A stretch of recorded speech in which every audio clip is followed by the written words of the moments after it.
वो स्पेशली हम लोग जो है वो इंडियन पॉलिटी को देखेंगे।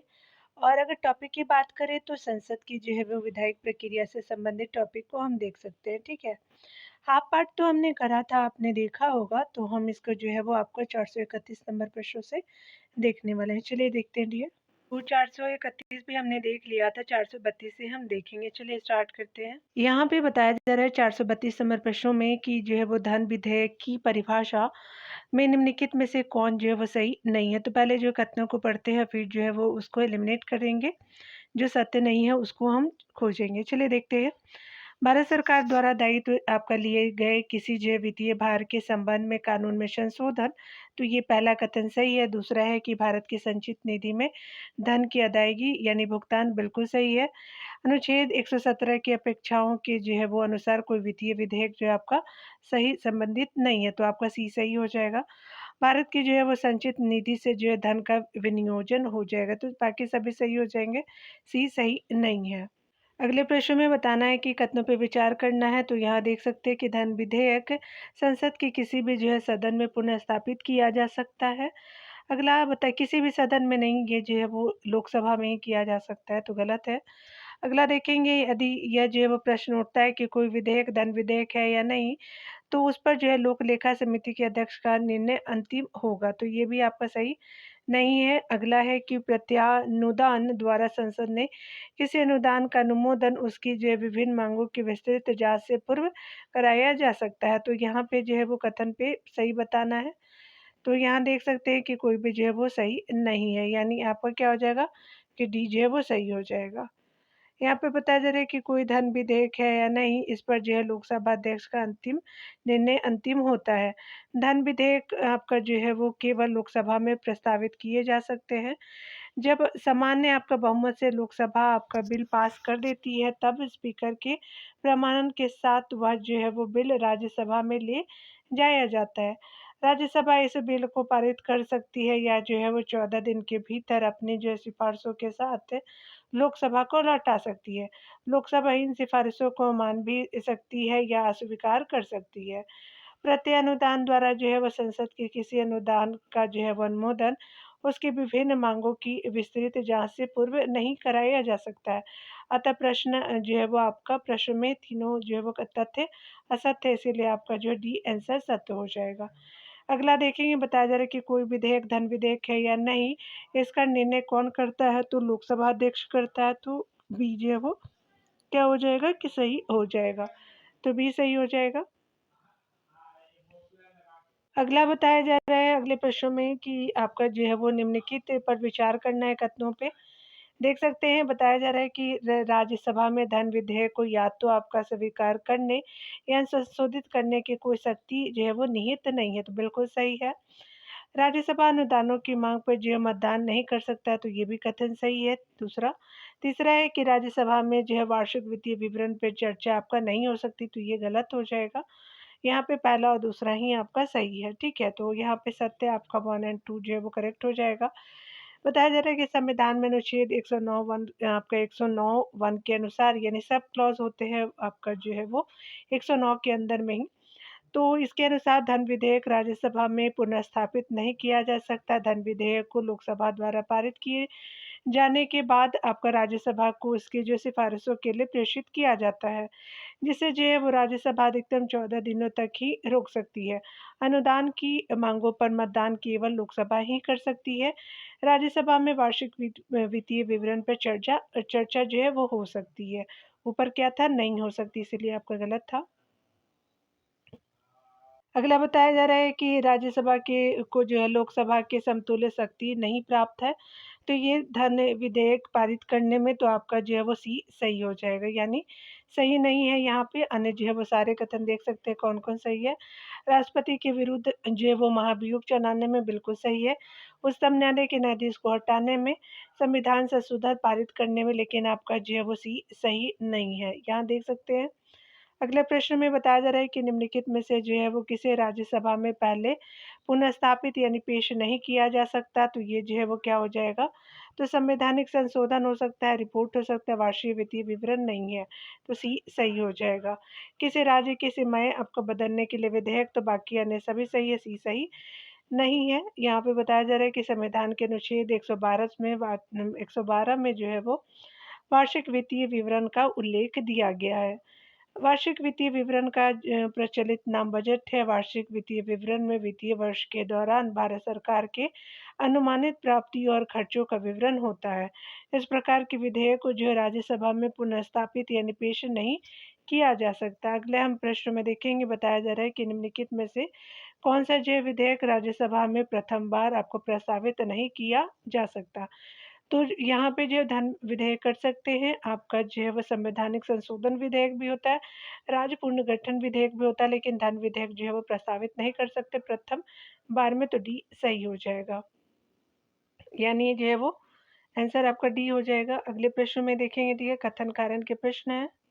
यहाँ पे कथन ये बताया जा रहा है कि एक ऐसा विधेयक जिसमें अन्य विषयों से संबंधित धाराओं के साथ साथ एक कराधान संबंधी जो है वो धारा भी हो, एक जो है वो धन विधेयक कहा जा सकता है। बिल्कुल आपका सही है। दूसरा है कि करों से संबंधित सभी आपका जो विधेयक धन विधेयक होते हैं, तो ये सही नहीं है। तो आपका ए सही है लेकिन आर सही नहीं है। आप देख सकते हैं कि यहाँ पे जो है सही पूछा गया था, तो आपका क्या हो जाएगा कि ए जो है वो सही है, आर गलत है। यहाँ देख सकते हैं, बताया जा रहा है कि धन विधेयक को संविधान के अनुच्छेद 110 वन में जो है परिभाषित किया गया। अनुच्छेद आपको 110 वन में जो है वो उन विषयों का उल्लेख है जिन्हें धन विधेयक समझा जाता है। किसी कर का अधिरूपण, उत्साधन, परिहार, प्रतिवर्तन, परिवर्तन और जो है वो स्पेशली विनियमन जो है वो धन विधेयक के अंतर्गत आता है, किंतु करों से संबंधित सभी जो है वो विधेयक धन विधेयक नहीं होते हैं।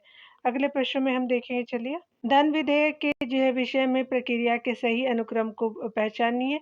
तो यहाँ पे सी सही हो जाएगा। अनुदान के लिए मतदान, कटौती प्रस्ताव, लेखानुदान, विनियोग विधेयक हो जाएगा। तो सी आपका सही हो जाएगा। चाहे तो आप पूरे जो है वो ऑप्शन को भी आप फाइंड आउट कर सकते हैं। चलिए डियर, देखते हैं यहाँ पे संविधान के अनुच्छेद 110 वन में जो है धन विधेयक की परिभाषा दी गई है।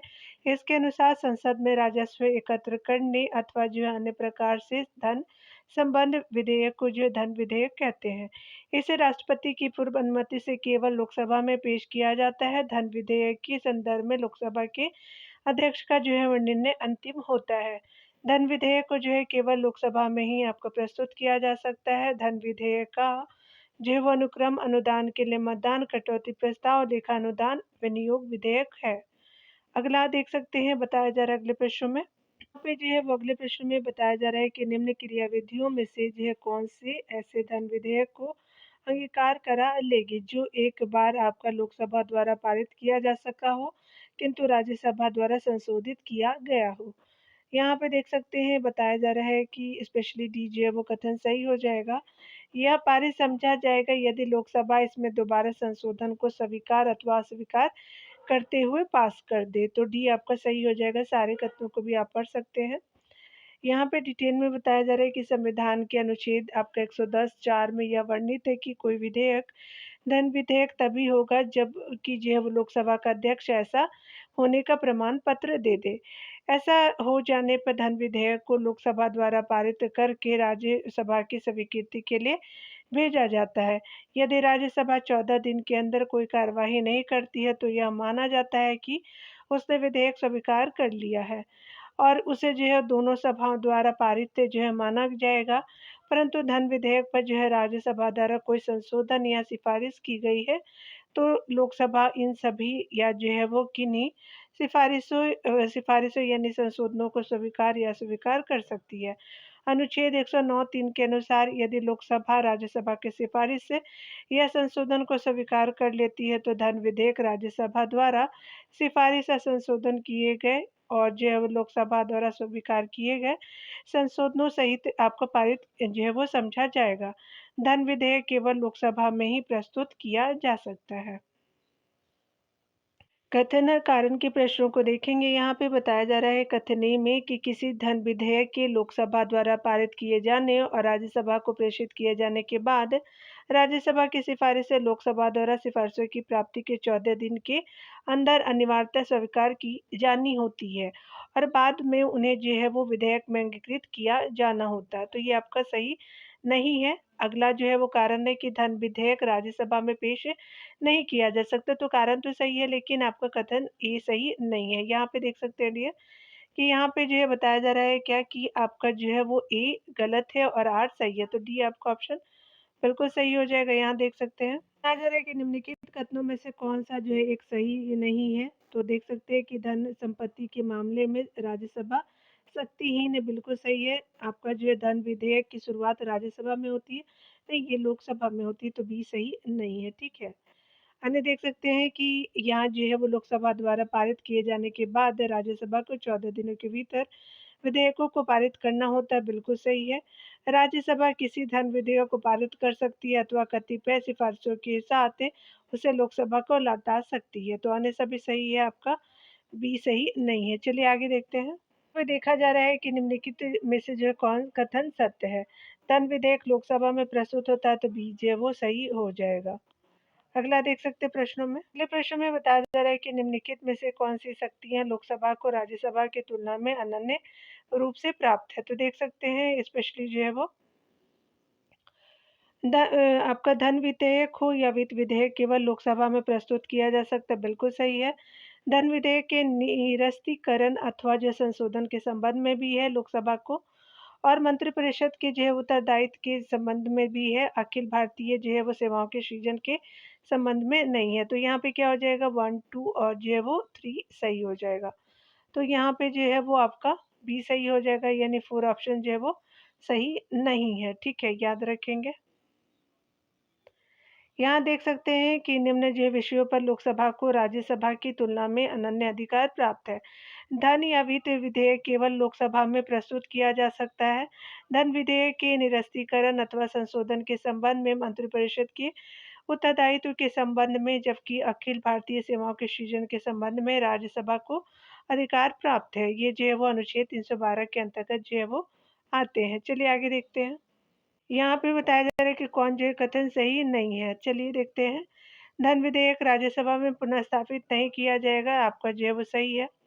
अगला जो है बताया जाता है कि दूसरे ऑप्शन में कि राज्यसभा में धन विधेयक को अस्वीकृत करने अथवा उसमें संशोधन करने का कोई अधिकार नहीं है, तो बी भी ऑप्शन सही है। लोकसभा जो मंत्रिपरिषद लोकसभा के प्रति उत्तरदायी है, राज्यसभा के प्रति नहीं है, तो ये भी कथन सही है। अगला देख सकते हैं कि राज्यसभा की तुलना में लोकसभा के पास जो है राज्य सूची के संबंध में विशेष शक्तियां हैं, तो डी जो है वो आपका सही नहीं है, डी आंसर हो जाएगा। देख सकते हैं बताया जा रहा है कि संविधान के अनुच्छेद 249 के अंतर्गत राज्यसभा की आपका राज्य सूची के विषय में विधि बनाने की विशेष शक्ति प्रदान की गई है। राज्यसभा को कुछ जो विशेष शक्तियां प्रदान की गई है जो लोकसभा के पास नहीं है।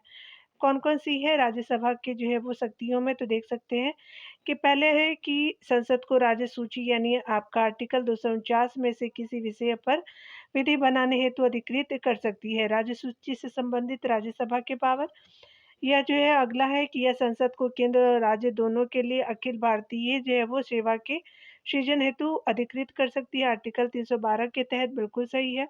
केवल राज्यसभा को ही जो है वो राष्ट्रपति को हटाने की प्रक्रिया शुरू कर सकती है, तो आपका आर्टिकल 67 के अंतर्गत ये प्रावधान किया गया है।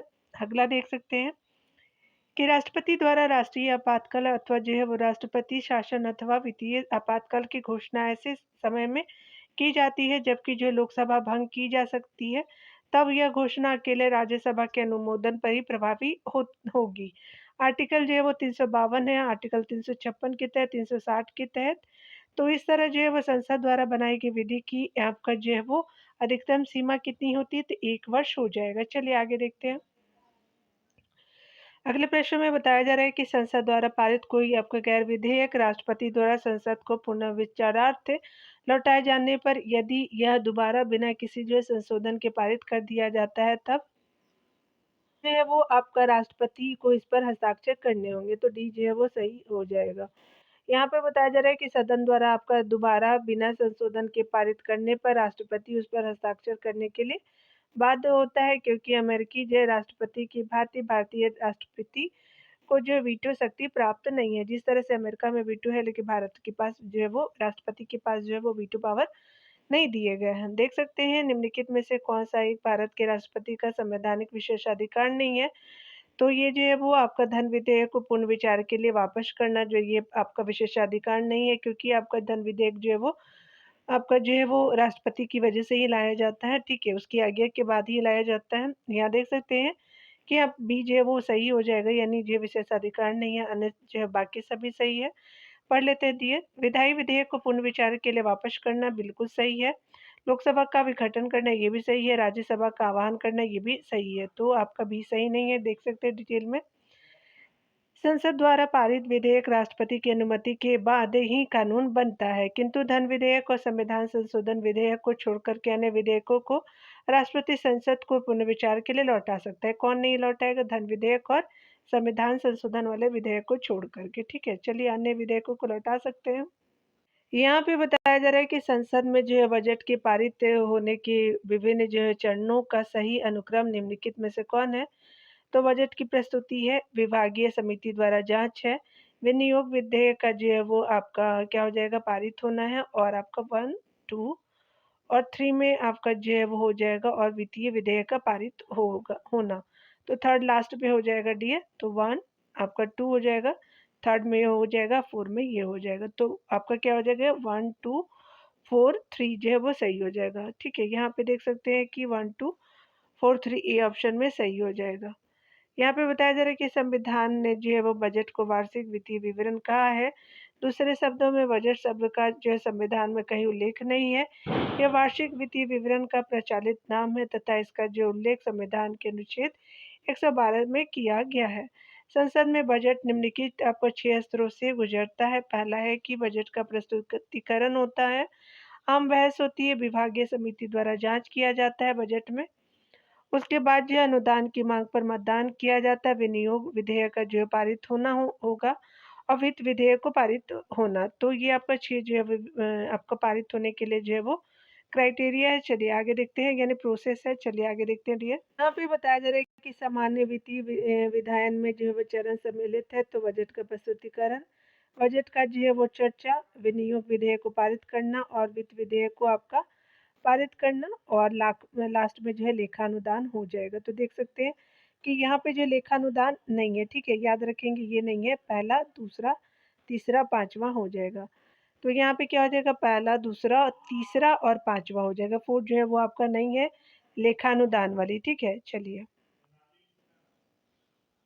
अगला प्रश्न में बताया जा रहा है कि बजट पर जो है वो संसद के नियंत्रण के विषय में निम्नलिखित में से कौन सा बात सही नहीं है? तो पहला कथन पढ़ते हैं, बजट के निर्माण में संसद का कोई हाथ नहीं होता। तो यही आपका जो है सही नहीं है, ठीक है? तो यहाँ पे ए सही हो जाएगा, लेकिन अन्य कथनों को भी देख लेते हैं। संसद को समेकित जो है वो निधि पर प्रभावित व्यय को बढ़ाने की शक्ति प्राप्त है, बिल्कुल सही है।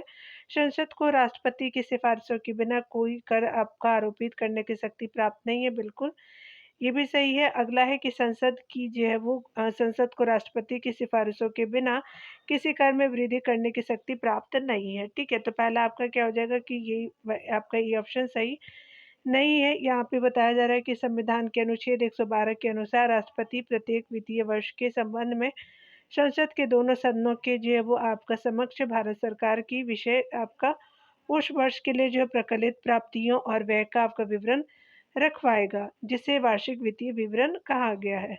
साधारण जो है वो बोलचाल की भाषा में इसे ही जो है बजट कहते हैं।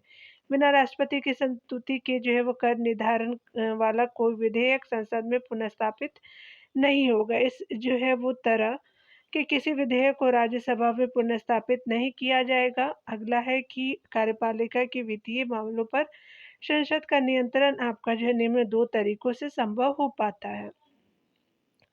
पहला तरीका है बजटीय नियंत्रण, जो कि बजट के प्रभावी होने से पूर्व आपका अनुदान मांगों के रूप में भी होता है।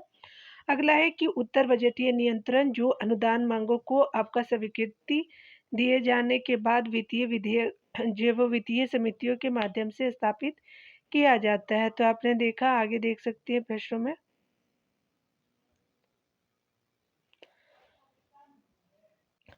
अगले प्रश्न में बताया जा रहा है कि निम्नलिखित में से कौन सा शब्द या शब्दावली भारत के संविधान में उल्लिखित नहीं है? तो बजट नहीं है।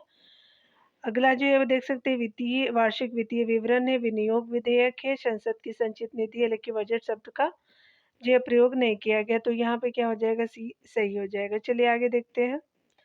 यहाँ पे बताया जा रहा है कि प्रत्येक वित्तीय वर्ष के लिए जो है भारत सरकार का वार्षिक वित्तीय लेखा विवरण सदन में उस दिन प्रस्तुत किया जाएगा जो भारत का राष्ट्रपति निर्देशित करे। तो आपका जो है वो भी सही हो जाएगा, देख सकते हैं डिटेल में। आगे देखते हैं। अगले प्रश्न में बताया जा रहा है कि निम्नलिखित में से कौन सी विधियां भारत के लोक वित्त पर जो है वह संसदीय नियंत्रण रखने के काम आती है। तो पहले हम लोग ऑप्शन को पढ़ते हैं। संसद के समूह का वार्षिक जो है वो वित्तीय विवरण का प्रस्तुत किया जाना, बिल्कुल सही है। अगला है कि विनियोजन विधेयक के पारित होने के बाद ही भारत की संचित नीति से मुद्रा आपका जो निकाल पाना, तो दूसरा कथन भी सही है। अगला है कि अनुपूरक अनुदानों अथवा जो है लेखा अनुदान का प्रावधान, तो ये भी सही है। अगला है कि संसदीय जो है बजट कार्यालय द्वारा आपका समष्टि जो है वो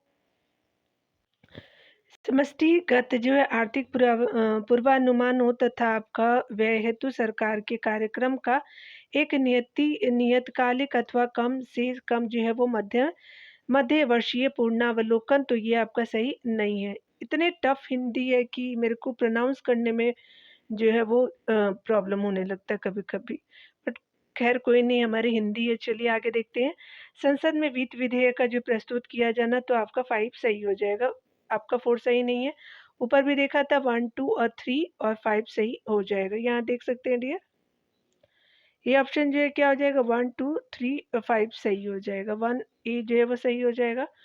डिटेल देख सकते हैं कि संसद के जो है समूह वार्षिक वित्तीय विवरण का प्रस्तुत किया जाना विनियोजन विधेयक के पारित होने के बाद ही भारत की संचित निधि से जो है वो आपका मुद्रा निकाल पाना, और अनुपूरक अनुदानों तथा लेखानुदानों का प्रावधान संसद में जो वित्त विधेयक प्रस्तुत किया जाना आदि जो विधियां भारत के लोक वित्त पर संसदीय नियंत्रण रखने के काम आती है। अगले प्रश्न में बताया जा रहा है कि सहभागी जो है वो बजट निर्माण किस प्रकार स्थानीय प्रशासकीय संस्थाओं की कार्य प्रणाली को और अधिक पारदर्शी तथा जवाबदेह बनाने का प्रयास करता है। तो यहाँ पहला है कि नागरिकों को लोक संसाधनों के वितरण पर चर्चा तथा आपका वार्ता की अनुमति देकर के, बिल्कुल सही है। नागरिकों को सीधे यह आपका निर्णय करने की अनुमति देकर कि जो है वो संसाधनों को कैसे तथा आपको कहाँ व्यय किया जाए, तो दूसरा कथन भी सही है। अगला है कि ऐतिहासिक रूप से अपवर्जित नागरिकों का महत्वपूर्ण निर्णय करने वाले जो है वो स्थलों पर अभिगमन की अनुमति देकर के, तो यहाँ पे क्या हो जाएगा कि पहला, दूसरा और तीसरा कथन, तीनों कथन सही हो जाएगा। तो यहाँ पे जो है वो डी ऑप्शन आपका सही हो जाएगा। देख सकते हैं कि यहाँ पे जो है वो डी ऑप्शन करेक्ट है। सीडीएस के जो है वो आपका 2013 में पूछे गए। तो यहाँ पे देख सकते हैं बताया जा रहा है कि सहभागी बजट निर्माण नागरिकों को जो है वो संसाधनों पर चर्चा की अनुमति, निर्णय का अधिकार और अपवर्जित जो है वो नागरिकों को निर्णय स्थल पर आने की अनुमति दे करके प्रशासकीय संस्था की कार्यप्रणाली को और अधिक जो है पारदर्शी और जवाबदेह बनाया जा सकता है। अगले प्रश्न में बताया जा रहा है कि भारतीय बजट में कर प्रस्ताव निम्न में से किस में आपका निहित होता है, तो वित्तीय विधेयक में होता नहीं है, तो आपका भी सही हो जाएगा। यहाँ डिटेल में देखेंगे। भारतीय बजट में कर जो है प्रस्ताव वित्तीय विधेयक में निहित होते हैं। भारतीय जो है संविधान में बजट शब्द के स्थान पर जो है वार्षिक वित्तीय विवरण नाम दिया गया है, जो आगामी वर्ष में जो है आय और व्यय का विवरण तथा आपका सरकार की वित्तीय आपका निधि नीतियों का उल्लेख होता है।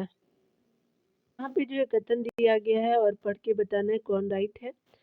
पढ़ेंगे तो वित्त मंत्री संसद में बजट प्रस्तुत करते हुए उसके साथ अन्य जो है प्रलेख भी प्रस्तुत करते हैं, जिनमें बृहद जो है वो आर्थिक रूपरेखा विवरण भी सम्मिलित रहता है।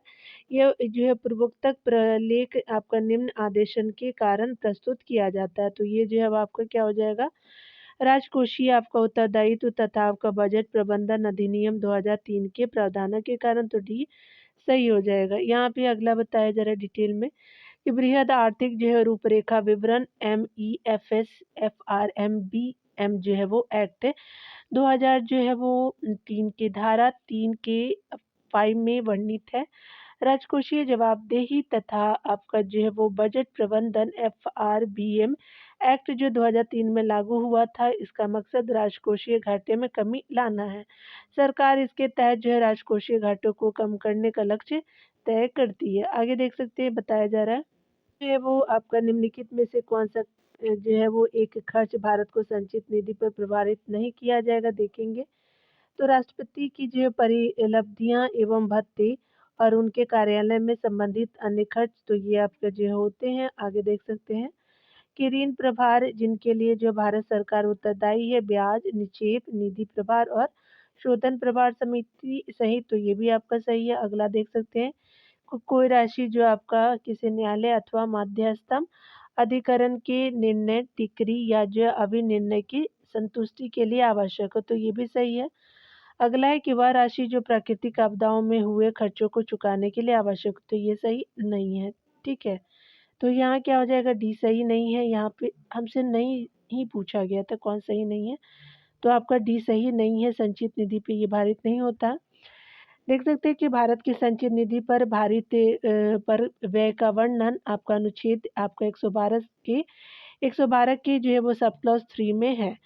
भारत व्यय आपका ये ऐसे व्यय होते हैं जो संवैधानिक पदों आसीन व्यक्तियों के वेतन एवं भत्ते से संबंधित होते हैं अथवा जो है भत्ते सरकार की साख को प्रभावित कर सकते हैं। जैसे राष्ट्रपति को परिलब्धियां, वेतन और भत्ते से संबंधित व्यय, राज्यसभा के जो है वो सभापति, उपसभापति, लोकसभा अध्यक्ष और उपाध्यक्ष के जो है वेतन और भत्ते। अगला है कि उच्चतम आपका न्यायालय के न्यायाधीश के वेतन और भत्ते। अगला है कि भारत के नियंत्रक और आपका महालेखा परीक्षक के वेतन और भत्ते हैं संचित निधि पे भारित। लोक सेवा आयोग के जो अध्यक्ष और सदस्यों के वेतन और भत्ते हैं। सर्वोच्च न्यायालय, कैग, यूपीएससी के कार्यालय आदि के सभी जो प्रशासनिक खर्चे भी हैं। भारत सरकार के जो है वो दायित्व से संबंधित ऋण भार भी है। अगला है कि उच्च आपका न्यायालय के न्यायाधीशों के पेंशन यानी वेतन नहीं, आपका जो वेतन तो जो है वो राज्य सरकारें ही देती है। प्राकृतिक आपदाओं के लिए जो है धनराशि आकस्मिक निधि से ही ली जाती है, जिस पर जो है राष्ट्रपति का नियंत्रण होता है। चलिए आगे देखेंगे डियर। यहाँ पे बताया जा रहा है कि निम्नलिखित में से कौन सा जो है एक व्यय भारत की संचित निधि पर भारित नहीं है। भारत के जो मुख्य न्यायाधीश के वेतन और भत्ते बिल्कुल है। भारत के जो है वो नियंत्रक आपका महालेखा परीक्षक यानी जो है वो सीएजी के वेतन भत्ते हैं, तो बिल्कुल ये भी सही है। भारत के प्रधानमंत्री के वेतन भत्ते नहीं है, आपका जो है वो तो सी सही हो जाएगा। और कौन से है, तो संघ लोक सेवा आयोग के जो है अध्यक्ष के वेतन और भत्ते, तो आपका डी भी जो है वो सही है, लेकिन सी सही नहीं है। ठीक है, तो सी ही आपका जो है वो आंसर हो जाएगा, संचित निधि पे भारित नहीं है। यहाँ पे अगले प्रश्न में बताया जा रहा है कि निम्नलिखित में से कौन सा एक भारत के जो है वो संचित निधि से लिए जाने वाला अनिवार्य व्यय यानी भार नहीं है।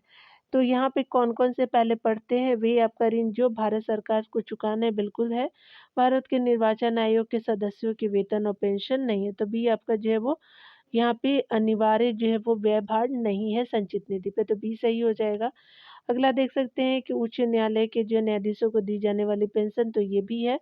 राज्यसभा के उपाध्यक्ष के जो है भत्ते भी है, तो आपका जो बी सही नहीं है।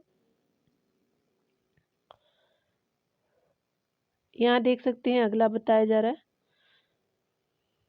यहाँ देख सकते हैं कि निम्नलिखित में से जो है वो आपका कौन सा व्यय भारत की संचित निधि में से भारित होंगे।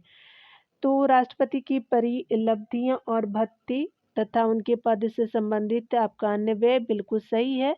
संचित निधि में जो है वो भारित बिल्कुल सही है।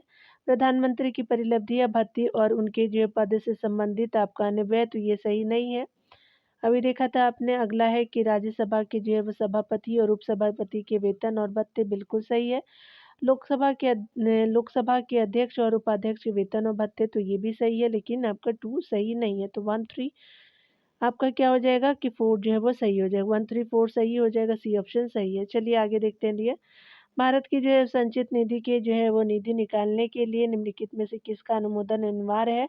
तो भारत की संसद का, तो 20 जो है वो सही हो जाएगा। भारत की जो है वो संचित निधि से जो है निधि निकालने के लिए भारत के संसद का अनुमोदन अनिवार्य है। व्यय के विषय में जो है संसद नियंत्रण की धुरी है। भारत की संचित निधि जिसमें जो है वो भारत सरकार को आपका प्राप्त सभी राजस्व और उसके द्वारा लिए गए सभी जो उधार संदत्त आपका किए जाएंगे। अनुच्छेद 200 आपका 66 3 के अनुसार भारत की संचित निधि में से जो है वो धनराशि विधि के अनुसार ही व्यय की जाएंगी। अगला जो है वो बताया जा रहा है कि भारत की जो है संचित निधि में धन जो है वो निर्गमन पर आपका किसका नियंत्रण है, तो ये आपका जो है वो स्पेशली आपका संसद का होता है। तो उपरोक्त में से कोई भी सही नहीं है, डी आंसर हो जाएगा।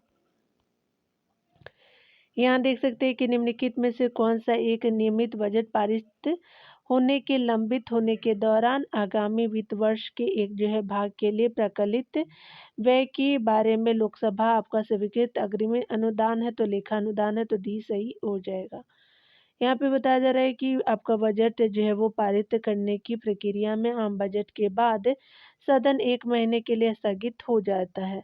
इसलिए आने वाले 31 मार्च के बाद सरकार को खर्चे के लिए जो है धन की व्यवस्था करना ज़रूरी होता है। इस संदर्भ में लोकसभा अपने जो है वह सदन से पहले आगामी अप्रैल एवं मई महीने के लिए एक विधेयक आपका पारित करती है। इसमें प्राय साल भर के जो है खर्चों के अनुमान की आपका 1/6 राशि 2 महीनों के व्यय के लिए सरकार को दे दी जाती है। इसी को जो लेखानुदान यानी वोट ऑफ ऑन अकाउंट कहा जाता है। आगे देख सकते हैं, लेखानुदान संघ सरकार को अनुमति आपको प्रदान करता है, तो ये स्पेशली आपका निश्चित अवधि के लिए भारतीय संचित निधि से आपका धन निकालने के लिए, तो डी जो है वो सही हो जाएगा। लेखानुदान बना है तो स्पेशली जो है वो आपका बजट के लिए बना है, तो ये जो है वो बजट लंबित होने के कारण निधि आवंटन के लिए बना, तो सी सही हो जाएगा। यहाँ पे बताया जा रहा है कि संसद में लेखा के लिए जो है वो आपका वोट आवश्यक होता है, तो चलिए देख लेते हैं। यहाँ पे सी ऑप्शन सही हो जाएगा, जब सामान्य बजट के समय सीमा के अंदर पारित होने की आशा नहीं हो, तो आपका जो है वो सी सही हो जाएगा। यहाँ पे चाहिए तो आप अन्य ऑप्शनों को भी देख सकते हैं, ये देख लीजिए आप लोग। यहाँ डिटेल आप देखेंगे, यहाँ पे बताया जा रहा है, यहाँ तो डिटेल नहीं है। चलिए अगले प्रश्न को देखते हैं। करों और सरकारी कामकाज के निर्वाह में हुई अन्य जो है वो प्राप्तियों से संघीय सरकार को प्राप्त हुआ समूचा राजस्व जमा होता है, तो भारत की जो है संचित निधि में, तो सी सही हो जाएगा। तो सी हो जाएगा। बताया जा रहा है कि भारत की जो है संचित निधि अनुच्छेद आपका 266 में भारत सरकार को प्राप्त होने वाला समूचा राजस्व इसी में जमा होता है। संसद के द्वारा आपका विनियोग अधिनियम या अनुपूरक अनुदान संबंधी अधिनियम पारित करने पर ही इस जो है वो निधि से धनराशि निकाली जा सकती है। अगला देख सकते हैं कि यदि राज्यसभा किसी वित्तीय विधेयक में जो है वह सारभूत संशोधन करती है, तो आपका जो है बाद में क्या होगा?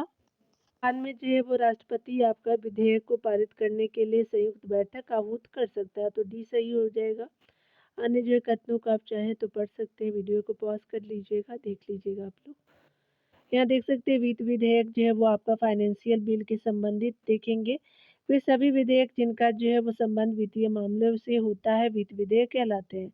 वित्त विधेयक निम्नलिखित 3 प्रकार के होते हैं। धन विधेयक आपका अनुच्छेद 110 से संबंधित वित्त विधेयक प्रकार जो है वो पहला आपका जो है वो यहाँ पे बताया जा रहा है कि अनुच्छेद 117 के जो है वो आपका सब क्लॉज 1 में दिया गया है वित्त विधेयक प्रकार 1 में। वित्त विधेयक प्रकार 2 में जो है वो आपका अनुच्छेद 170 आपका जो 3 सब क्लॉज में दिया गया है।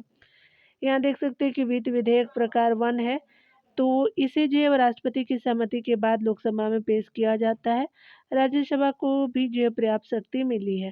साधारण विधेयक से संबंधित सारी जो है वो शक्तियाँ का प्रयोग राज्यसभा को प्राप्त है, अर्थात वह जो है इसमें वित्तीय विधेयक प्रकार 1 यानी संशोधन अथवा खारिज भी कर सकती है। अगला है कि इस जो है मामले में संयुक्त बैठक आपका बुलाई जा सकती है। अगला देख सकते हैं कि जब विधेयक राष्ट्रपति को प्रस्तुत किया जाता है, तो वह या तो विधेयक को अपनी स्वीकृति दे सकता है या उसे रोक सकता है, या फिर जो है वो पुनर्विचार के लिए सदन को वापस कर सकता है। अगला बताया जा रहा है कि वित्त विधेयक प्रकार 2 में देखेंगे कि साधारण विधेयकों के समान आपका सारी शक्तियां जो है वो राज्यसभा को प्राप्त है, अर्थात राज्यसभा इस विधेयक में संशोधन भी कर सकती है एवं इसे खारिज भी कर सकती है। गतिरोध की दशा में जो है राष्ट्रपति द्वारा संयुक्त बैठक बुलाई जा सकती है। राष्ट्रपति में जो है वो राष्ट्रपति के पास इस संदर्भ में तीनों विकल्प आपको उपलब्ध होते हैं। देख सकते हैं राज्यसभा वित्त विधेयक को जो है संशोधित कर सकती है, तो बी जो है वो आपका सही हो जाएगा। अगला जो है असत्य कथन को बताना है कि आपका वित्त विधेयक के संबंध में है असत्य कथन। तो यह जो है वो सिर्फ़ लोकसभा में ही पेश किया जा सकता है, बिल्कुल सही है। राष्ट्रपति की पूर्व अनुमति से ही पेश किया जाता है, तो दूसरा कथन भी सही है। अस्वीकार करने का अधिकार नहीं जो है वो रखती है, तो आपका जो है वो राज्यसभा अस्वीकार करने का अधिकार रखती है, तो सी आपका जो है क्या हो जाएगा कि सही हो जाएगा, यानी असत्य आपका सी ही है, तो यहाँ पे सी ऑप्शन जो है वो सही हो जाएगा। इस जो विधेयक को दोनों सदनों में पारित होना चाहिए, तो बिल्कुल सही है, लेकिन आपका सी सही नहीं है। यहाँ पे अगले प्रश्न में बताया जा रहा है कि भारतीय संसद के संबंध में निम्नलिखित कथनों पे कौन सा एक सही नहीं है। तो यहाँ पहले कथनों को पढ़ते हैं, तो बताया जा रहा है कि विनियोजन विधेयक का कानून बनने से पूर्व संसद के दोनों सदनों द्वारा पारित होना आवश्यक है, तो अनिवार्य है, तो बिल्कुल सही है। विनियोजन जो अधिनियम के अधीन विनियोजन द्वारा जो विनियोजन हुए बिना भारत की जो है संचित निधि में से जो है वो धन नहीं निकाला जा सकता, तो ये भी आपका कथन सही है। आपका अगला कथन में बताया जा रहा है कि अगर हम बात करें यहाँ पे सी ऑप्शन में, तो यहाँ पे बताया जा रहा है कि नए कर प्रस्तावित करने के लिए वित्त विधेयक का होना आवश्यक है, जबकि चालू करों की दर में बदलाव के लिए किसी अन्य विधेयक यानी अधिनियम की आवश्यकता नहीं है, तो आपका जो है वो सही है, यानी जो है वो सी ही सही नहीं है, तो यहाँ पे क्या हो जाएगा, इसका आंसर जो है वो सी हो जाएगा। ठीक है, आप देख सकते हैं, यहाँ पे वीडियो को पॉज कर लीजिएगा आप लोग। चलिए डिटेल में हम देखेंगे। बताया जा रहा है कि आर्टिकल आपका 265 किसी भी प्रकार का कर विधि के प्राधिकार से ही संग्रहित अथवा अधिरोपित किया जाएगा, अन्यथा नहीं। अर्थात किसी भी जो अन्य कर के लिए किसी अन्य कर के प्रस्ताव एवं चालू दरों में परिवर्तन के लिए विधि द्वारा अधिनियमित किया जाना आवश्यक है। भारत की संचित निधि से कोई जो है वो धनराशि विधि के अनुसार तथा आपका जो संविधान में उपबंधित प्रयोजनों के लिए और रीति से जो है विनियोजित की जाएगी, अन्यथा नहीं। ठीक है, यहाँ अलग अलग प्रश्नों में देखेंगे। बताया जा रहा है कि निम्न जो है वो विधेयकों में से किस एक का भारतीय संसद के दोनों सदनों द्वारा अलग अलग जो है विशेष बहुमत से पारित होना आवश्यक है, तो संविधान संशोधन विधेयक, तो डी जो है वो सही हो जाएगा। देख सकते हैं, बताया जा रहा है कि भारतीय संविधान के जो है भाग 20 के अनुच्छेद 368 में संविधान संशोधन के बारे में उल्लेख है।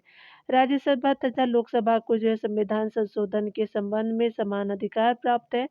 368 के आपका सब क्लॉज 2 में इस संविधान के संशोधन का आरंभ संसद के किसी सदन में इस प्रयोजन के लिए जो है विधेयक पुनर्स्थापित करके किया जा सकेगा। ऐसा विधेयक संसद के प्रत्येक सदन द्वारा अपनी जो है कुल सदस्य संख्या के बहुमत द्वारा तथा आपका उपस्थित और मतदान में भाग लेने वाले सदस्यों के कम से कम 2/3 आपका बहुमत द्वारा पारित किए जाने के बाद और राष्ट्रपति की सहमति मिलने के बाद ही वह जो है वो आपका संशोधन माना जाएगा। आगे देख सकते हैं, बताया जा रहा है कि राज्यसभा और लोकसभा की समान शक्तियाँ किस क्षेत्र में है, तो संविधान के संशोधन के विषय में, तो बी जो है वो सही हो जाएगा। राज्यसभा और लोकसभा को संविधान के संशोधन यानी अनुच्छेद 368 के विषय में समान अधिकार प्राप्त है। ध्यान देने वाली बात है कि इस विषय में संयुक्त अधिवेशन का प्रावधान नहीं है। संविधान संशोधन से संबंधित यहाँ पे संयुक्त अधिवेशन की अध्यक्षता लोकसभा के अध्यक्ष द्वारा किया जाता है। आर्टिकल जो है वो आपका 118 के सब क्लॉज 4 में ऐसा दिया गया है।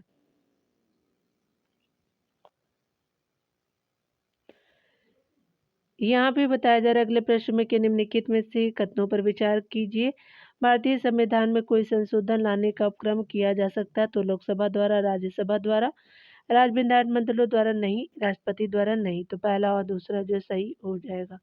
तो यहाँ पे जो है वो आपका क्या हो जाएगा कि पहला और दूसरा कथन सत्य हो जाएगा। यहाँ देख सकते हैं, बताया जा रहा है कि भारतीय संविधान में संशोधन के लिए विधेयक लाया जा सकता है, तो भारत के सर्वोच्च न्यायालय से, तो यहाँ पे क्या हो जाएगा कि स्पेशली यहाँ पे देखेंगे, एक बार फिर से देख लीजिएगा। भारत के संविधान में संशोधन के लिए विधेयक लाया जा सकता है या तो लोकसभा या राज्यसभा में, तो आपका जो है सी सही हो जाएगा। ठीक है, यहाँ चलिए आगे देखते हैं डियर। अगले प्रश्न में बताया जा रहा है कि भारत में संसद के सदनों का संयुक्त अधिवेशन के बारे में निम्नलिखित कथनों में से कौन सा सही है। यहाँ पे बताया जा रहा है कि यह दोनों सदनों के बीच गतिरोध के निराकरण हेतु कदम उठाने के लिए राष्ट्रपति को सशक्त करने वाला आपका समर्थ कर उपबंधित, बिल्कुल सही है। संयुक्त बैठक में अधिवेशित आपका होने के लिए सदनों को आहुत करना राष्ट्रपति पर बाध्यकारी नहीं है, तो ये भी आपका कथन सही है। तीसरा है, किसे राष्ट्रपति द्वारा अधिसूचित किया जाता है, तो ये भी कथन सही है। लोकसभा की सर्वोच्चता स्थापित करने हेतु प्राय इसका आश्रय लिया जाता है, तो ये सही नहीं है। 1, 2 और 3 जो है वो सही हो जाएगा। देख सकते हैं कि आपका कथन जो है वो बी सही हो जाएगा, 4 जो है इनकरेक्ट है, तो बी सही हो जाएगा। देख सकते हैं डिटेल में बताया जा रहा है कि आपका जो है वो संविधान संयुक्त अधिवेशन जिसमें आपका जो अनुच्छेद 108 में है, दोनों सदनों में से जो है किसी विधेयक पर गतिरोध की स्थिति में संविधान द्वारा संयुक्त अधिवेशन की व्यवस्था की गई है। यह निम्न जो है 3 परिस्थितियों में किसी एक जो है आपके परिस्थिति में बुलाई जाती है। पहला है कि यदि विधेयक को दूसरे सदन द्वारा आपका स्वीकृत कर दिया गया है। दूसरा है कि यदि जो है वो सदन विधेयक में किए गए संशोधनों को मानने से असहमत है। तीसरा है कि आपका दूसरे सदन द्वारा बिना आपका विधेयक को पास किए 6 महीने से ज़्यादा समय हो जाए। इन जो परिस्थितियों में विधेयक पर गतिरोध दूर करने यानी निपटाने के लिए राष्ट्रपति दोनों सदनों की संयुक्त बैठक बुलाता है यानी अधिवेशन का। दोनों सदनों की संयुक्त बैठक यानी अधिवेशन को आहूत करना यानी बुलाना राष्ट्रपति पर जो है बाध्यकारी नहीं है। दोनों सदनों की संयुक्त बैठक की अध्यक्षता लोकसभा अध्यक्ष करता है। लोकसभा अध्यक्ष अथवा उपाध्यक्ष की अनुपस्थिति में राज्यसभा का उपसभापति संयुक्त बैठक की अध्यक्षता करता है। 1950 से अब वर्तमान समय तक दोनों सदनों की संयुक्त बैठकों को 3 बार बुलाया गया है। विधेयक जो आपका संयुक्त बैठक द्वारा पारित हुए हैं, तो वो देख सकते हैं कि आपका जो है वो पहला था 1961 का दहेज प्रतिषेध विधेयक था और आपका 19 जो है वो 77 में बैंक सेवा आयोग विधेयक था और आतंकवाद निवारण जो है वो विधेयक 2002 का लेटेस्ट है। तो तीनों ने देखा आपने तीनों का। ध्यान देने वाली बात है यहाँ पे नोट में दिया हुआ कि संयुक्त अधिवेशन साधारण विधेयक या जैविक विधेयक के मामले में ही आहूत यानी बुलाई जो है वो जा सकती है यानी आहूत की जा सकती है। जबकि धन विधेयक या जो है संविधान संशोधन विधेयक के बारे में इस प्रकार के संयुक्त बैठक आहूत करने की कोई व्यवस्था नहीं है। संयुक्त बैठक का जो है वो कुरम दोनों जो सदनों की कुल सदस्य संख्या का 1/10 भाग होता है।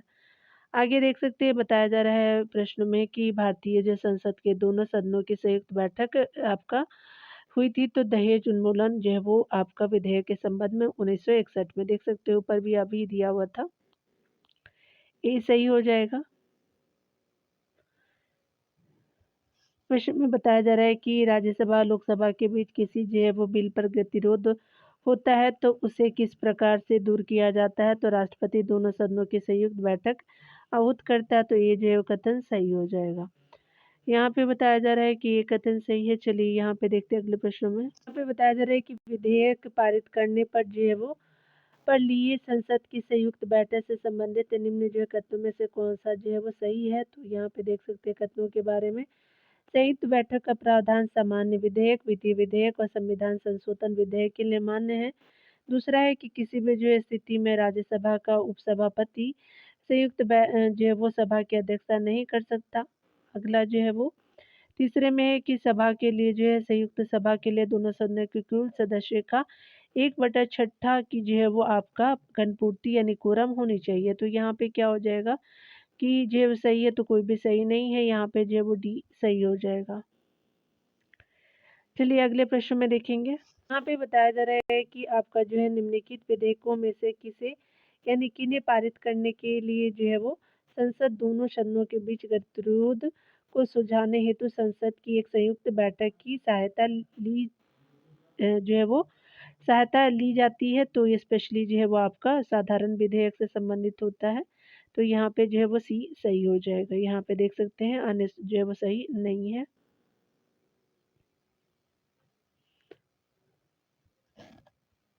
अगले प्रश्न में बताया जा रहा है कि निम्नलिखित जो है वो स्थितियों में से किन में जो है वो संसद के दोनों सदनों की संयुक्त बैठक बुलाई जा सकती है। तो संविधान में संशोधन के लिए तो ये आपका गलत है। दूसरा है कि जब कोई विधेयक एक सदन द्वारा पारित किए जाने के बाद दूसरे में 6 महीने से अधिक से आपका विचाराधीन पड़ा हो, तो बिल्कुल सही है। तीसरा है कि जब कोई सदनों के बीच जो है विधेयक में आपका किए जाने वाले संशोधनों को लेकर असहमति, तो तीसरा कथन भी सही है। चौथा है कि जब किसी विधेयक को एक सदन में पारित मगर दूसरे ने अस्वीकृत किया हो, तो चौथा कथन भी सही हो जाएगा। तो यहाँ पे क्या हो जाएगा कि आपका जो है वो 2, 3, 4 जो है वो सही हो जाएगा। बी सही हो जाएगा। देख सकते हैं भारत की संसद के दोनों सदनों की संयुक्त बैठक किस लिए आयोजित की जाती है? तो यहाँ पे जो है वो आपका जो है सही हो जाएगा डी ऑप्शन, उस आपका विधेयक पर विचार करने तथा उसे पारित करने के लिए जिस पर दोनों सदनों में मतभेद हो। तो ये स्पेशली अगर जो है वो आपका डिसएग्री होते हैं तो हम लोग संयुक्त अधिवेशन बुला सकते हैं। ठीक है, चलिए। अगला प्रश्न में देखेंगे कि भारत में संयुक्त आपका जो संसदीय सत्रों की अध्यक्षता कौन करता है? तो लोकसभा अध्यक्ष करते हैं, तो सी सही हो जाएगा। प्रश्न में बताया जा रहा है कि लोकसभा और राज्यसभा के बीच गतिरोध की किस आपका स्थिति यानी कि स्थिति में संसद की संयुक्त बैठक बुलाई जाती है? तो साधारण विधि निर्माण को पारित करने की स्थिति में बिल्कुल सही है। धन विधेयक को पारित करने की स्थिति में गलत है। संविधान आपका जो है वो संशोधन विधेयक को पारित करने की स्थिति में तो आपका दूसरा और तीसरा गलत है, पहला कथन सही हो जाएगा। तो ये आपका ऑप्शन सही हो जाएगा। यहाँ पे अगले प्रश्न में बताया जा रहा है कि निम्नलिखित में से जो है वो किन पर आपसी मतभेद का समाधान करने के लिए लोकसभा और राज्यसभा की जो संयुक्त बैठक हुई? तो स्पेशली आप ही देखा तो आपका जो है दहेज प्रतिषेध विधेयक आपका 1959 बिल्कुल सही है। बैंक जो है सेवा आयोग निस्सरण जो है वो विधेयक जिसको कहते हैं तो आपका 1978 बिल्कुल सही है। आपका आतंकवाद निवारण विधेयक 2002 का बिल्कुल सही है। भूमि अर्जन पुनर्वास और पुनर्स्थापना अधिनियम आपका 2013 का तो आपका चौथा सही नहीं है। 1, 2 एंड 3 जो है वो बिल्कुल करेक्ट हो जाएगा, तो सी जो है वो सही हो जाएगा। बताया जा रहा है कि निम्न कथनों पर जो विचार कीजिए। भारत में संसद के दोनों सदनों की संयुक्त आपका बैठक अनुच्छेद 108 में स्वीकृत है, तो बिल्कुल सही है। अगला है कि लोकसभा और राज्यसभा की संयुक्त बैठक यानी जो है वो 1961 में हुई, तो बिल्कुल सही है। भारतीय संसद के दोनों सदनों की दूसरी जो है वो संयुक्त बैठक बैंकिंग सेवा आयोग यानी निस्सरण बिल को पारित करने के लिए हुई थी, तो ये भी सही हो जाएगा। तो आपका जो 1, 2 और 3 जो है वो सही हो जाएगा, डी सही हो जाएगा। भारतीय संसद के दोनों सदनों की संयुक्त बैठक किस आपका संबंध में होती है? तो आपका साधारण विधेयक में होती है, तो सी सही हो जाएगा। अगला देख सकते हैं कि निम्नलिखित में से कौन जो है संसद के दोनों सदनों की संयुक्त बैठक की अध्यक्षता करता है? तो ये करते हैं आपका जो है वो स्पेशली लोकसभा के अध्यक्ष, तो आपका डी जो है वो सही हो जाएगा। यहाँ देख सकते हैं कि संसद की संयुक्त बैठक की अध्यक्षता कौन करता है? तो लोकसभा के स्पीकर करते हैं, तो बी जो है वो सही हो जाएगा। यहाँ पे बताया जा रहा है कि अनुच्छेद 108 के अंतर्गत लोकसभा और राज्यसभा की संयुक्त बैठक आयोजित की जाती है, तो राष्ट्रपति द्वारा, तो डी आपका सही हो जाएगा। जब कोई साधारण विधेयक भारतीय संसद के दोनों सदनों की संयुक्त बैठक में भेजा जाता है तब उसे दोनों सदनों के आपको उपस्थित और मत देने वाले सदस्यों की कुल संख्या के साधारण बहुमत द्वारा पारित किया जाना चाहिए, तो ये आपका जो है वो सही हो जाएगा। अन्य कथन को आप चाहे तो पढ़ सकते हैं, ये सही हो जाएगा। जब कोई साधारण विधेयक भारतीय संसद के दोनों सदनों की संयुक्त बैठक में भेजा जाता है तब उसे जो है वो दोनों सदनों के उपस्थित और मत देने वाले सदस्य की कुल संख्या के साधारण बहुमत द्वारा आपका पारित किया जाना चाहिए। अगला देख सकते हैं। अगले प्रश्न में बताया जा रहा है कि जब संसद के दोनों सदनों की संयुक्त बैठक में कोई विधेयक आपका जो है रेफर किया जाता है तो इसे जो है वो किसके द्वारा पारित किया जाना चाहिए? तो उपस्थित और मत देने वाले सदस्यों का साधारण बहुमत द्वारा, तो ये सही हो जाएगा। अगले प्रश्न में बताया जा रहा है कि निम्नलिखित में से किन बिलों पर जो है दोनों सदनों में मतभेद संयुक्त अधिवेशन में सुलझाया जा सकता है? तो ये साधारण बिल पे और प्राइवेट मेंबर बिल पे, तो 1 एंड 4 जो सही हो जाएगा, धन विधेयक पे नहीं, संवैधानिक संशोधन बिल पे नहीं। तो 1 एंड 4 जो है वो बिल्कुल करेक्ट हो जाएगा, तो आपका दैट इज, तो आपका जो है डी ऑप्शन आपका करेक्ट हो जाएगा। तो डिटेल देखेंगे डियर। साधारण बिल और प्राइवेट मेंबर बिल पर मतभेद की स्थिति में राष्ट्रपति अनुच्छेद आपका जो है वो 108 के तहत संयुक्त आपका बैठक आहूत कर सकता है। अनुच्छेद आपका 118 के सब क्लॉज 4 के तहत जो है वो संयुक्त बैठक की अध्यक्षता लोकसभा अध्यक्ष करता है। यहाँ पे बताया जा रहा है कि भारत के जो संविधान के अधीन लोक सेवा लोक लेखा समिति किस लिए होती है? तो आपका सदन द्वारा संयुक्त सरकार के व्यय के लिए अनुदानों के विनियोग को दर्शाने वाले लेखों की जांच करना, बिल्कुल सही है। नियंत्रक महालेखा जो परीक्षक द्वारा दिए गए विवरण की समीक्षा करना, तो ये भी सही है, दूसरा कथन। तीसरा है कि सुझाव देना कि संसद में प्राकलनों को किस प्रारूप में प्रस्तुत किया जाएगा, तो ये गलत है, पहला और दूसरा कथन सही हो जाएगा, तो सी सही हो जाएगा। लोक लेखा समिति यानी जो पब्लिक आपका अकाउंट कमेटी लोक लेखा समिति सबसे पुरानी वित्तीय समिति है। इस समिति का गठन भारत सरकार अधिनियम 1919 के अंतर्गत पहली बार 1921 में हुआ। लोक लेखा समिति वर्तमान में समय में जो है वो कुल 22 सदस्य हैं। इसके सदस्यों में 15 सदस्य जो है लोकसभा और 7 सदस्य राज्यसभा से होते हैं। इस समिति का जो है वो कार्यकाल 1 वर्ष का होता है। अगला देख सकते हैं कि इसके सदस्यों का जो है वो चुनाव संसद द्वारा अपने सदस्यों में से समानुपातिक प्रतिनिधित्व के जो है वो सिद्धांत के अनुसार एक हस्तांतरणीय मत के अनुसार होता है। आगे चलिए देखते हैं डियर। अगले डिटेल में बताया जा रहा है कि यह समिति सरकार के वार्षिक लेखों की जांच सरकार को संसद के प्रति उत्तरदायी बनाती है।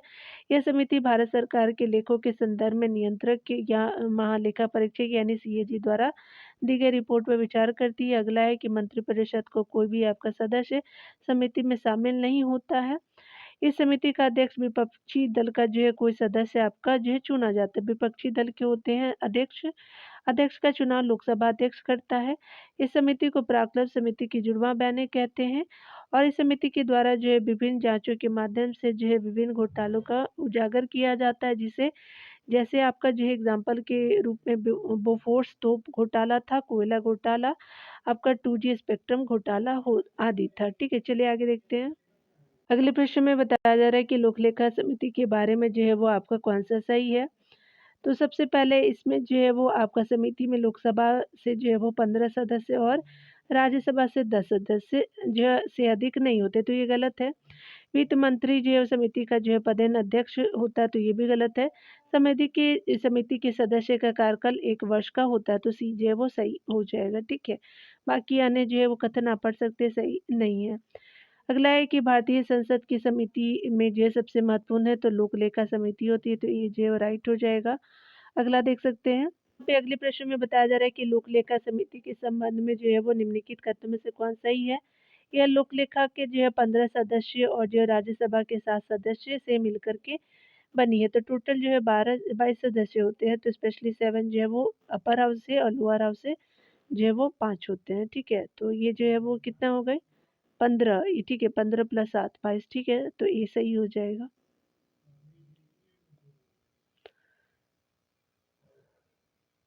तो ये सही हो जाएगा डियर। आगे देखते हैं। अगले प्रश्न में बताया जा रहा है कि भारत की लोक लेखा समिति पर निम्न कथनों पर विचार कीजिए। लोक लेखा समिति 1921 में जो है वह स्थापित हुई थी, बिल्कुल सही है। अगला है कि लोक लेखा समिति का अध्यक्ष जो है वो परंपरा अनुसार मुख्य जो है विपक्षी दल का होता है, बिल्कुल ये भी सही है। अगला देख सकते हैं कि यहाँ पे जो है वो इसके अध्यक्ष और जो है वो सदस्यों का कार्यकाल 2 वर्ष का होता है, तो 1 वर्ष का होता है डियर, ना कि 2 वर्ष का। तो आपका 1 और 2 राइट हो जाएगा। चलिए आगे देखते हैं। यहाँ पे अगले प्रश्न में बताया जा रहा है कि निम्नलिखित कथनों पर विचार करना। लोक लेखा समिति का अध्यक्ष लोकसभा आपका अध्यक्ष द्वारा नियुक्त किया जाता है, तो ये आपका जो है वो सही हो जाएगा। ठीक है, आगे देख सकते हैं। अगला बताया जा रहा है कि लोकसभा जो है लोक लेखा समिति में लोकसभा अध्यक्ष, राज्यसभा के जो है वो लोकसभा सदस्य, राज्यसभा सदस्य और उद्योग और व्यापार के कुछ जाने माने व्यक्ति सम्मिलित होते हैं, तो आपका क्या हो जाएगा कि ये सही हो जाएगा। आपका 2 सही नहीं है, तो यहाँ पे ये जो है वो सही हो जाएगा। चलिए आगे देखते हैं। यहाँ पे कथनों पे विचार करने हैं, तो लोक लेखा जो है वो आपका कि संसदीय समिति तो लोक सभा के अधिकतम 22 जो है वो सदस्यों से गठित है, तो आपका जो है वो 25 सदस्य से नहीं है, तो 22 सदस्य से है, तो यहाँ 25 है, इसलिए गलत है। सरकार के विनियोग तथा वित्तीय जो है वो लेखाओं की जांच करती है, बिल्कुल सही है। भारत के नियंत्रक महालेखा परीक्षक की रिपोर्ट की जांच करती है, तो दूसरा और तीसरा कथन सही हो जाएगा। पहला सही नहीं है क्योंकि 25 दिया हुआ 22 होते हैं, आपका जो है 15 और 7 ऊपर देखा था आपने। यहाँ पे बताया जा रहा है कि निम्नलिखित में से कौन सी जो है वो सदस्यीय समिति कुल चर्चा की नियमितता और मितव्ययिता का जो ध्यान रखने से संबंधित लोक लेखा समिति हो जाएगा, तो सी जो है वो करेक्ट हो जाएगा। यहाँ देख सकते हैं भारत के कंट्रोलर और ऑडिटर जनरल सीएजी की जो है वो रिपोर्ट का परीक्षण निम्नलिखित में से कौन सी संसदीय समिति के द्वारा किया जाता है, तो पीएससी के द्वारा, पब्लिक आपका अकाउंट्स कमेटी के द्वारा होता है, तो सी सही हो जाएगा। चलिए आगे देखते हैं। बताया जा रहा है 504 नंबर प्रश्न में कि संसद की लोक लेखा समिति का मुख्य कार्य है, तो शासन की वित्तीय लेखा एवं जो है विनियमन तथा आपका कंट्रोलर और ऑडिटर जनरल की रिपोर्ट का परीक्षण, तो ए सही हो जाएगा। यहाँ पे ये सही हो जाएगा। चलिए आगे देखते हैं। बताया जा रहा है कि भारतीय आपका संसद की लोक लेखा समिति समीक्षा करती है, तो आपका जो है नियंत्रक एवं महालेखा परीक्षक के प्रतिवेदन की ये सही हो जाएगी। प्रश्न में बताया जा रहा है कि संसद की लोक लेखा समिति जो है एक महत्वपूर्ण समिति है। इसके बारे में निम्नलिखित में से कौन सा जो है सही कथन हो जाएगा। यह लोक लेखा यह जो है वो लोकसभा तथा राज्यसभा दोनों के सदस्यों से मिलकर के गठित, बिल्कुल सही है। अगला है कि इसका जो है निर्वाचन समानुपातिक प्रतिनिधित्व के माध्यम से एक असंक्रमणीय वोट पद्धति से होता है, बिल्कुल ये भी सही है। इसके जो है वो सदस्य का कार्यकाल 1 वर्ष का होता है। इसमें मंत्री आपका निर्वाचित नहीं होते हैं, तो यहाँ पे क्या हो जाएगा, तो आपका 1, 2, 3, 4 सही हो जाएगा, ये सही हो जाएगा। देख सकते हैं अगले प्रश्न में कि भारत की जो है संसद की लोक लेखा समिति के अध्यक्ष को नाम निर्दिष्ट करता है, तो ये निर्देशित करता है, तो ये जो है लोकसभा अध्यक्ष करते हैं, तो सी सही हो जाएगा। चलिए आगे डिटेल देखते हैं डियर। प्रश्न में हम देखेंगे संसदीय समिति के संदर्भ में जो है कौन सा सही कथन नहीं है। तो आपका लोक लेखा समिति और सार्वजनिक उपक्रम समिति संसद के दोनों सदनों की संयुक्त समितियां, बिल्कुल सही है। अगला है कि 1990 के जो है दशक के पूर्वार्ध में 17 आपका विभागीय संबंध समिति गठित की गई, बिल्कुल सही है। अस्थायी और तदर्थ समितियां भी, ये भी सही है। अगला है कि प्राक्कलन समिति और लोकलेखा समिति की अध्यक्षता सदैव सत्ताधारी दल और गठबंधन का कोई वरिष्ठ नेता ही करता है, तो आपका जो है वो डी सही नहीं है, तो डी सही हो जाएगा। लोकलेखा समिति का जो अध्यक्ष 1967 से चली आ रही परंपरा के अनुसार जो है वो विपक्षी दल से चुना जाता है, तो यहाँ पे क्या बताया गया था कि सत्ताधारी नहीं विपक्षी होते, तो इसलिए गलत हो जाएगा। जबकि प्राक्कलन समिति का अध्यक्ष सत्ताधारी आपका जो है 10 से लोकसभा अध्यक्ष द्वारा नियुक्त किया जाता है, तो याद रखेंगे लोकसभा में लोकलेखा में विपक्षी और प्राक्कलन में आपका सत्ताधारी। और जो है वो 1990 के दशक के जो है वो पूर्वार्ध में 17 विभागीय आपका संबंध समितियां गठित की गई थी, वर्तमान में 24 आपका हो गई है, तो 7 बढ़ गई है। निम्नलिखित में से जो है कौन सा संसद की लोकलेखा समिति की बैठकों में उपस्थित रहता है, तो आपका भारत के जो है नियंत्रक एवं महालेखा परीक्षक होते हैं, तो देख सकते हैं भारत का जो है वो आपका नियंत्रक महालेखा परीक्षक संसद की जो लोकलेखा समिति की बैठक में आपका उपस्थित होते हैं बैठकों में। लोकलेखा समिति भारतीय संसद की सबसे जो है पुरानी और महत्वपूर्ण समिति है, जिसका गठन भारत सरकार अधिनियम 1919 के आपका अंतर्गत पहली बार वर्ष 1919 में, यानी जो है वो पहली बार 1921 में किया गया था। इसमें जो है 15 आपका लोकसभा के तथा 7 जो है राज्यसभा के सदस्य थे। लोकलेखा समिति अपनी रिपोर्ट जो है वो लोकसभा में लोकसभा अध्यक्ष को सौंपती है, तो देख लिया आपने। यहाँ पे अगले प्रश्न में बताया जा रहा है कि लोकलेखा समिति जो है वो निम्नलिखित सदस्य होते हैं, तो लोकसभा से 15 होते हैं और राज्यसभा से 7, और जो है वो टोटल 22 हो जाएंगे, तो बी सही हो जाएगा। भारतीय संसद की सबसे पुरानी और महत्वपूर्ण समिति निम्नलिखित में से कौन सी थी, लोकलेखा समिति हो जाएगी, तो ये सही हो जाएगा। लोकलेखा समिति ये जो है अपनी आख्या प्रस्तुत करती है, तो ये संसद में प्रस्तुत करती है, तो ये सही हो जाएगा। अगला देख सकते हैं कि लोकलेखा समिति अपनी रिपोर्ट प्रस्तुत करती है लोकसभा के स्पीकर को, तो ये सही हो जाएगा। अगला देखेंगे। अगले प्रश्न में बताया जा रहा है कि निम्नलिखित कथनों पर विचार करना है। लोकलेखा समिति भारत के नियंत्रक महालेखा परीक्षक की रिपोर्ट की इसे संसद के प्रत्येक सदन में पेश किए जाने से पूर्व जो है वो परीक्षा करती है। आगे देख सकते हैं। यहाँ पे सही बताना है, तो आपका जो है वो दूसरा है कि भारत का जो है राष्ट्रपति भारत के नियंत्रक महालेखा परीक्षक की रिपोर्ट को संसद के प्रत्येक सदन में रखवाता है, तो बिल्कुल ये आपका बी सही हो जाएगा। वार्षिक वित्तीय विवरण को लोकसभा में पेश किए जाने के बाद लोकलेखा समिति प्राक्कलन यानी एस्टिमेट्स की परीक्षा करते हैं, तो ये गलत हो जाएगा, आपका पहला भी गलत है, ठीक है। तो पहला भी कथन गलत है, आपका सिर्फ जो 2 ही कथन सही हो जाएगा, तो केवल जो है वो आपका डी ऑप्शन करेक्ट हो जाएगा। देख सकते हैं डिटेल में कि अनुच्छेद 151 वन के जो है वो अनुसार भारत के जो है नियंत्रक महालेखा परीक्षक के संघ के जो है वो आपका लेखाओं संबंधी जो है प्रतिवेदनों को राष्ट्रपति के समक्ष प्रस्तुत किया जाएगा, जो उनको जो है वो संसद के प्रत्येक सदन के समक्ष रखवाएगा। खंड 2 के अनुसार भारत के जो है वो नियंत्रक महालेखा परीक्षक के किसी राज्य के लेखाओं संबंधी प्रतिवेदनों को उस राज्य के राज्यपाल के समक्ष प्रस्तुत किया जाएगा, जो उनका राज्य के विधानमंडल के समक्ष रखवाएगा। इस प्रकार जो है संघ से संबंधित आपका लेखा प्रतिवेदनों को राष्ट्रपति संसद के पटल पर रखवाएगा और राज्य से संबंधित आपका लेखा प्रतिवेदनों को जो उस राज्य का राज्यपाल विधानमंडल के पटल पर रखवाएगा। आपका नियंत्रक महालेखा परीक्षक की रिपोर्ट संसद के समक्ष रखे जाने के बाद लोक लेखा समिति यानी पीएससी इसका परीक्षण करती है। अगला देखेंगे। अगले प्रश्न में बताया जा रहा है कि भारत के संविधान में जो है वो यथा आपका समाविष्ट प्राक्कलन समिति के कृत्य क्या होंगे। तो इस पर प्रतिवेदन देना कि क्या मितव्ययिता, संगठन में सुधार, दक्षता या प्रशासनिक सुधार लाया जा सकता है। अगला है कि प्रशासन में दक्षता और मितव्ययिता लाने के लिए वैकल्पिक आपका नीति का सुझाव देना। ये परीक्षा करना कि क्या धन प्रकरणों में निहित आपका जो है वो नीति की सीमाओं के अंदर अच्छी तरह व्यय किया गया है। अगला है कि आपका नियंत्रक और जो है वो नियंत्रण महालेखा परीक्षक के लोक उपक्रमों पर प्रतिवेदन यदि आपका कोई है का परीक्षण करना, तो आपका क्या हो जाएगा, सी जो है वो सही हो जाएगा। 1, 2 और जो है वो 3 कथन सही हो जाएंगे। यहाँ पे देख सकते हैं कि सी सही हो जाएंगे। यहाँ पे डिटेल में आप देख सकते हैं।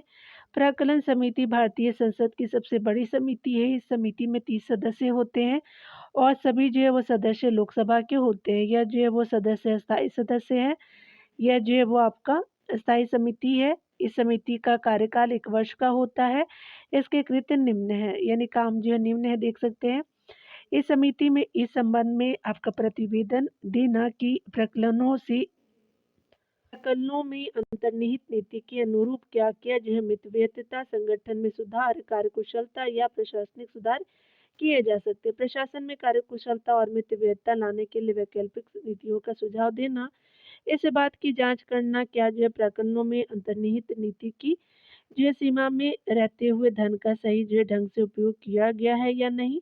चौथा है कि इसका जो है वो सुझाव देना कि प्रकरण किस रूप में जो है वो संसद में प्रस्तुत किए जाएंगे। तो यहाँ देख सकते हैं अगले प्रश्नों में बताना है कि निम्नलिखित में से कौन सा प्रकलन समिति का अधिदेश है। तो पहला है कि यह इस संबंध में जो प्रतिवेदन देती है कि प्रकरणों में अंतर्निहित नीति के अनुरूप क्या क्या मितव्ययिता, संगठन में सुधार, कार्यकुशलता या प्रशासनिक सुधार किए जा सकते हैं। तो यही आपका ऑप्शन सही है, आने सही नहीं है, तो ये सही हो जाएगा। चलिए आगे देखते हैं डियर।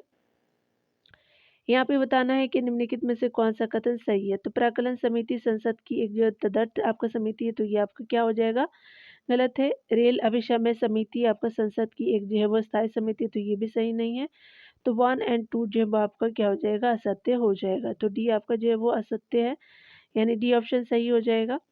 अगले प्रश्नों को हम देखेंगे। यहाँ पे बताया जा रहा है कि प्राक्कलन समिति जो है वो समिति के सदस्यों का कार्यकाल होता है तो 1 वर्ष का होता है, तो ये आपका सही हो जाएगा। ठीक है। अगले प्रश्नों को जो हम अगले वीडियो में देखेंगे। 519 नंबर प्रश्नों से मिलते हैं अगले वीडियो में। खुद का ख्याल रखिए, पढ़ते रहिए। Take care dear.